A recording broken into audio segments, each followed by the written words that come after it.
할렐루야. 2022년 6월 14일 화요일 아침 기도회를 시작하겠습니다.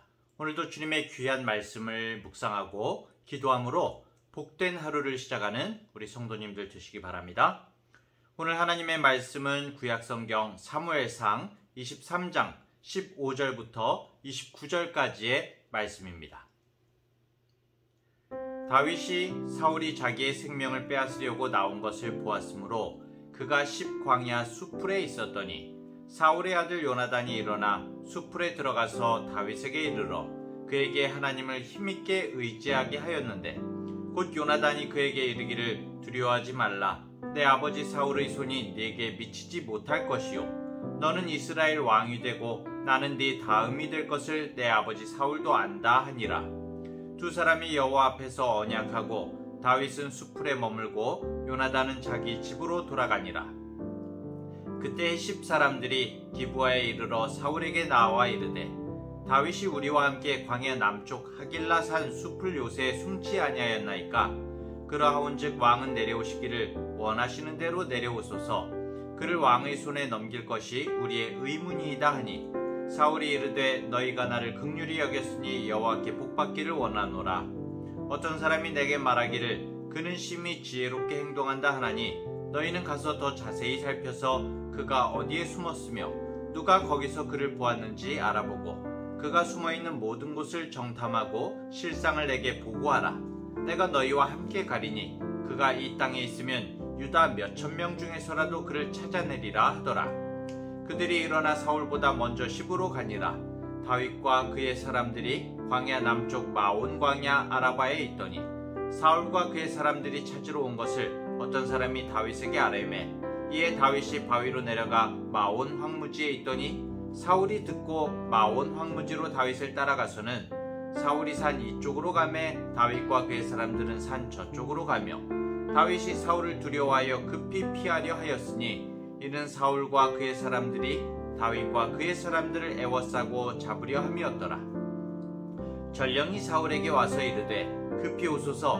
블레셋 사람들이 땅을 침노하나이다. 이에 사울이 다윗 뒤쫓기를 그치고 돌아와 블레셋 사람들을 치러 갔으므로 그곳을 셀라하마느곳이라 칭하니라. 다윗이 거기서 올라가서 엔게디 요새에 머무니라. 아멘. 오늘 본문을 보면 계속해서 사울을 피해 다니는 다윗의 도피 생활이 아주 구구절절히 성경에 나타나고 있습니다. 어제 말씀은 어땠습니까? 다윗이 사울의 추격으로 네코가 속자이지만 블레셋의 위협에 처해 있는 유다의 그일라 땅에 가서 블레셋으로부터 주민들을 구출해주는 그런 모습이 나오죠. 그런데 뒤통수를 팍! 그일라 주민들이 자신을 배신하고 사울에게 넘겨줄 것이라는 하나님의 메시지를 듣게 되죠. 다윗은 부랴부랴 부하들과 함께 십광야의 산골로 도망을 하게 됩니다. 그런데 이번에는 그곳 십광야 사람들이 사울에게 밀고를 하는 거예요. 다윗이 우리가 사는 곳에 들어왔습니다. 이렇게 이제 밀고를 하게 되는 거죠. 그래서 다시 다윗은 마온이라는 황무지로 도망을 하게 됩니다. 이 장면들을 통해서, 이런 도망치는 장면들을 통해서 성경이 우리에게 무엇을 말하고 있는 것일까요? 다윗이 정말 사울에게 쫓기면서 오랫동안 엄청난 고초를 당했다는 것을 우리에게 보여주고자 하는 것일까요? 다윗이 그 고초를 통해서 왕으로 다듬어져가는 그 과정을 보여주고자 하는 것일까요? 그것만이 아닌 거죠. 성경은 다윗이 이런 위험한 상황 가운데에도 사울에게 이상하게 잡히지 않는 엄청난 기적을 우리에게 보여주고 있는 것입니다. 이게 도저히 상황을 보면 다윗이 600명이나 되는 군사들을 데리고 사울에게 잡히지 않을 수가 없는 상황이거든요. 사울이 아주 기를 쓰고 다윗을 잡아서 죽이려고 하고 있습니다. 죽이려는 정성도 보통 정성이 아니에요. 지금처럼 쫙 뻗어 있는 도로에서 차만 타고 쫓아가는 게 아닙니다. 산지에서 말을 타거나 그것도 아니면 험하면 직접 걸어가지고 샅샅이 산지를 살피면서 다윗을 추격해야 하는 거죠. 그런데 사울이 직접적으로 군사들을 이끌고 나와서 이렇게 길을 쓰고 다윗을 찾아서 죽이려고 하고 있는 것입니다. 이런 상황이 얼마나 급박했는지 26절을 보면은 재미있는 장면이 나와요. 우리가 봤을 때는 참 재미있지만은 다윗 입장에서는 탈이 떨리는 그런 장면이죠. 26절을 보면 산 하나를 두고 한쪽이 이쪽에 가면은 사울이 이쪽에 가 있으면 다윗은 저쪽에 가 있고, 네. 다시 사울이 저쪽에 있다. 그리고 저쪽으로 산 이쪽으로 오면은 또 다윗은 저쪽으로 가는 왔다 갔다 하는 그런 상황이 벌어지게 됩니다. 이게 무슨 어떻게 보면 만화 같은 모습이에요. 이쪽에서 보고 저기 있다고 가면 상대방은 저쪽 언덕 위에 가 있고 다시 그쪽으로 가면 이쪽으로 와 있고 그러다가 사울왕이 안 되겠다 아예 군대를 동원해서 산 전체를 에워싸려고 하니까 다윗이 아주 다급히 빠져나오는 그런 모습이 나타나고 있습니다. 다윗은 잡힐 듯 말 듯한 그 순간에도 하나님만을 의지하고 있는 것이죠. 성경은 바로 이걸 보여주고 있는 것입니다.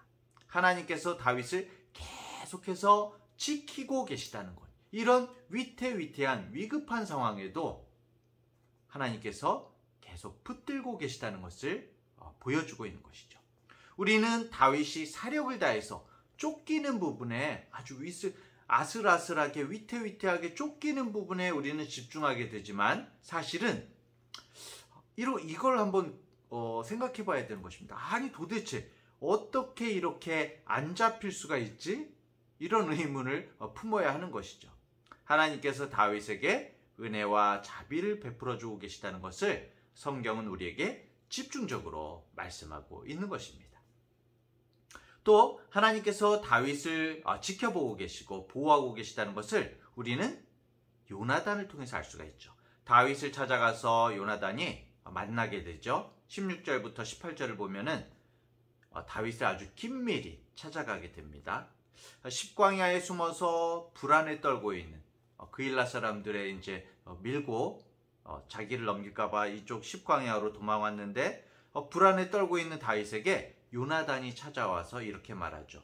곧 요나단이 그에게 이르기를 두려워하지 말라. 내 아버지 사울의 손이 네게 미치지 못할 것이요. 너는 이스라엘 왕이 되고 나는 네 다음이 될 것을 내 아버지 사울도 안다 하니라. 지금 쫓겨 도망하는 다윗에게 요나단이 뭐라고 말하고 있습니까? 다윗 네가 왕이 될 것을 나도 알고 나의 아버지 사울도 알고 있다. 도대체 이게 말이나 될 법한 얘기입니까? 지금 목숨이 경각에 달려있는 다윗에게 사울왕의 아들 요나단은 네가 왕이 될 것을 나도 알고 내 아버지도 안다. 이렇게 이야기하고 있는 것입니다. 이 급박한 현실 속에서도 하나님께서는 어떻게 보면 영혼의 친구인 요나단을 보내셔서 다윗에게 아주 깊은 위안과 평안을 경험할 수 있게 하고 계신 것입니다. 우리는 이 다윗과 요나단의 모습을 보면서 그래 다윗과 요나단 너무 친한 영혼의 친구네. 그래 친구라면 이 정도 우정은 돼야지. 그러면서 그 친밀도에 어떤 그 친한 친밀도에 주목하게 되지만은 실상 우리는 이들의 어떤 이해하기 힘든 우정, 이 우정 사이에는 계속해서 다윗에게 힘을 주고 확신을 주시고 위로하시려는 하나님의 놀라우신 섭리와 은혜가 있다는 것을 알아야 하는 것이죠. 성도 여러분, 오늘 우리가 보내야 하는 하루를 위해서 기도하시기 바랍니다. 짧은 순간일지라도 정말 이 요나단 같은 하나님의 사람을 보내주셔서 우리 정말 좋은 동역자를 우리가 만나게 해주십시오. 이렇게 기도하고 또 우리 자신이 어떻게 보면은 흔들리는 다윗 같은 사람, 우리 다윗 같은 우리 주변의 사람들에게 주님의 말씀으로 격려해주는 그런 요나단 같은 사람이 제가 되게 해주십시오. 라고 기도를 해야 되겠죠. 자, 우리가 오늘 말씀을 보면 표면적으로 볼 때는 다윗이 경험하는 것은 억울한 일, 쫓기는 일밖에 없는 것 같아 보입니다. 하지만 그 속에 하나님의 돌보심과 은혜와 정말 자비를 베풀어 주심을 성경은 계속해서 강조하고 있는 것이죠. 마지막으로 26절, 27절을 보시면요. 사울이 거의 다윗을 따라잡았어요. 그래서 거의 산을 둘러싸고 포위를 하려고 하니까 이제 다 잡힌 거죠. 그런데 하나님께서 이번에는 어떻게 피할 길을 주시나요? 갑자기 전령이 유다에서 와가지고 사울에게 말하는 거죠. 블레셋이 쳐들어왔습니다. 지금 우리 땅이 침노되고 있습니다. 빨리 돌아가야 한다고 급한 전가를 받게 되지 않습니까? 우리에게도 마찬가지죠. 우리 성도가 고통을 당하면 하나님은 더욱 큰 자비를 베풀어 주십니다. 더 큰 환난과 어려움이 닥쳐올수록 하나님은 더 큰 힘으로 우리를 도와주시고 보호해 주시죠.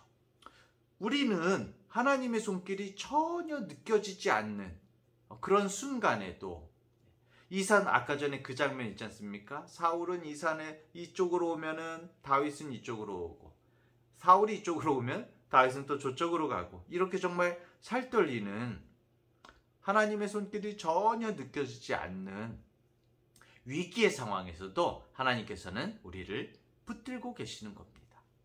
어떻게든 하나님께서 작정하셨다면 우리를 지키고 보호하시는 주님이심을 우리는 정말 하나님께서 붙들고 계심을 확신해야 하는 것이죠. 우리를 둘러싸고 있는 어려움과 고통이 너무 강하다고 힘들어하고 주저하고 원망하지만은 말고 우리를 에워싸고 있는 하나님의 자비와 은혜의 힘이 우리를 붙들고 계시다는 것을 마음 가운데 확신하고 기도해야 할 것입니다. 사랑하는 대학교의 성도 여러분, 하나님은 때때로 요나단 같은 믿음의 위로자를 보내셔서 곤고한 우리 성도의 마음을 다독이십니다. 또 다윗과 같이 주님을 따라가려고 발버둥치는 사람들이 인간적인 한계에 부딪히면 하나님은 어떻게 보면 대적자인 블레셋을 통해서라도 당신의 백성을 보호하신다는 사실입니다. 우리들이 봤을 때는 정말 악영향 같은 전혀 도움이 될 것 같지 않은 그런 상황을 통해서도 우리들을 인도하시는 것이죠. 그렇기 때문에 우리가 좀 더 인내하고 기다리며 주님께 간구하고 있으면 누가 봐도 하나님이 역사하셨다는 것을 인정하는 그런 다윗 같은 은혜를 우리들 삶 속에서도 경험하게 될 것입니다. 그리고 우리는 이 다윗처럼 그 마지막 순간에 감격하고 찬양하게 될 것입니다. 주님을 기대하고 또 주님과 동행하는 하루 되시기를 간절히 축원합니다. 기도하겠습니다. 주님, 세상에서 하나님을 따른다는 것이 쉽지가 않습니다. 순간순간 삶이 우리를 곤고하게 하고 급박하게 사울처럼 우리를 포위해서 멸망시키려고 우리에게 몰려옵니다. 주님, 그러하기에 정말 숱한 거짓의 유혹과 가식된 행동 앞에서도 모든 삶의 절박함 속에서도 오직 전능하신 주님 한 분만을 의지하고 주님의 지키시고 보호하심을 확신할 수 있도록 주여 우리에게 믿음을 더하여 주시옵소서. 오늘 하루도 우리 친구 되신 주님, 생명 되신 주님을 더욱 의지하게 하여 주옵소서. 감사드리며 예수님의 이름으로 기도합니다. 아멘.